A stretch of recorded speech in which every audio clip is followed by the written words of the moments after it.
কথা বলতে পারো না? কথা শুনতে পাও? আসসালামু আলাইকুম, আমি এম এস শামু। 1 মিনিটে মানুষের গল্প তুলে ধরবো আপনাদের মাঝে। আজকে পঞ্চম দিন। ভালো লাগলে ফলো দিন। তাহলে বাড়িতে করাইয়ে খায়? করাইয়া নাই, ওই করাইয়া করি মুমিও তো হাঁটবেন না কারণ বিষ। শুভ দর্শক, আসসালামু আলাইকুম। আমাদের মাঝে দেখতেই পাচ্ছেন এক মমতাময়ী মা। আমরা মানুষের দুঃখ কষ্ট আপনাদের মাঝে তুলে ধরার চেষ্টা করতেছি। এখানে ইফতার দিতে আসছিলাম, সেখানে এনার সঙ্গে কথা।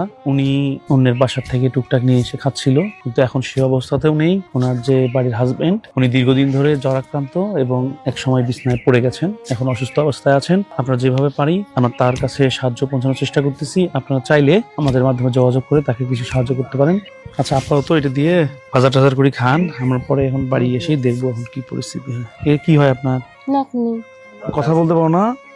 কথা শুনতে পাও? ভাত খাইছো? কি তার নাতনি কথা শুনতে পেলেও বলতে পারেন না একদমই। যদি ভিডিওটি ভালো লাগে অন্তত 2 জনকে শেয়ার করে দিন।